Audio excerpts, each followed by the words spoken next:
রংপুরের আসনগুলোতে ১৯৯১ সাল থেকে ২০০৮ সাল পর্যন্ত যেসব জাতীয় সংসদ নির্বাচন হয়েছে সেগুলোতে ৯২% আসনেই জয়লাভ করেছিল জাতীয় পার্টি, এবং সেটাও বিশাল ব্যবধানে। কিন্তু গত ১৭ বছরে যে ৩টি বিতর্কিত নির্বাচন হয়েছে তাতে রংপুরের ৬টির মধ্যে ৩টি আসনেই আওয়ামী লীগের দখলে চলে যায়। এখন মাঠে আওয়ামী লীগ নেই, জাতীয় পার্টি আগের তুলনায় অনেক দুর্বল। ফলে এখানে আগের যে কোনো সময়ের চেয়ে বেশি সম্ভাবনা দেখছে বিএনপি এবং বাংলাদেশ জামাতে ইসলামী জোট।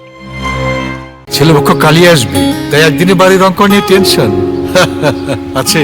বার্জার 1 কোটি মালসা। দেশের উত্তরাঞ্চলে কাঙ্ক্ষিত উন্নয়নের জন্য ভোটারদের চাহিদাকে সামনে রেখে আসন্ন ত্রয়োদশ জাতীয় সংসদ নির্বাচনে রংপুর জেলার ৬টি আসনে প্রার্থীরা ২ থেকে ত্রিমুখী লড়াইয়ের মুখোমুখি হতে পারেন। জেলার ৬টি সংসদীয় আসনের জন্য ৭ জন স্বতন্ত্র প্রার্থী সহ ৪৪ জন প্রার্থী প্রতিদ্বন্দ্বিতা করছেন।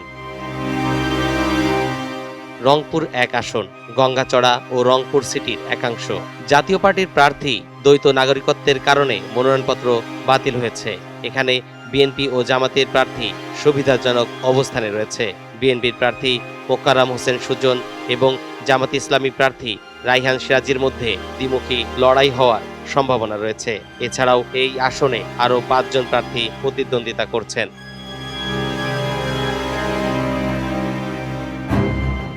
বাংলাদেশে এই প্রথম বার্জার 1 কোটি মালসন, ১ কোটে পারফেকশন। রংপুর ২ আসনে জামাতের প্রার্থী এটিএম আজহারুল ইসলাম, জাতীয় পার্টির আনিসুল ইসলাম মণ্ডল, বিএনপির মোহাম্মদ আলী সরকার নির্বাচনে প্রতিদ্বন্দ্বিতা করছেন। তাদের ভোটেও ভাগ বসাতে পারেন ইসলামী আন্দোলন বাংলাদেশের প্রার্থী আশরাফ আলী।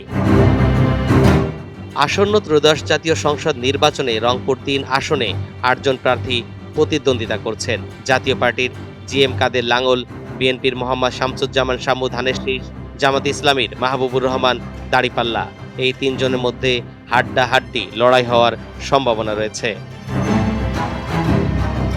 রংপুর ৪ আসনে ৮ জন প্রার্থী প্রতিদ্বন্দ্বিতা করছেন। বিএনপির প্রার্থী শিল্পপতি এমদাদুল হক ভরসা ধানের শীষ, এনসিপির আক্তার হোসেন শাপলাকলি, জাতীয় পার্টির আবু নাসের শাহ মাহবুবুর রহমান লাঙ্গল প্রতীকে লড়ছেন।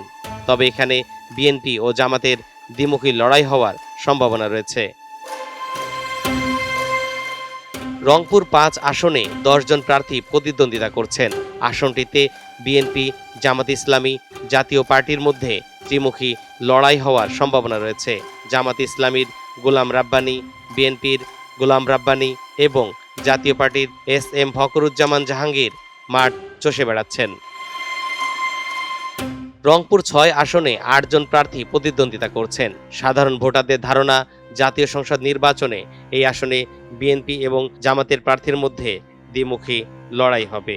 বিএনপির মোহাম্মদ সাইফুল ইসলাম, জামাতের মাওলানা নুরুল আমিন এবং জাতীয় পার্টির নূর আলম মিয়া দিনরাত মাঠ চষে বেড়াচ্ছেন।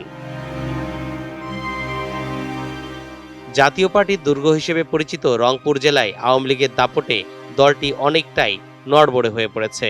তাই এবার সেখানে বিএনপি ও জামাতের লড়াই দেখার অপেক্ষায় গোটা জেলার মানুষ। তরিকুল ইসলাম, এনটিভি অনলাইন।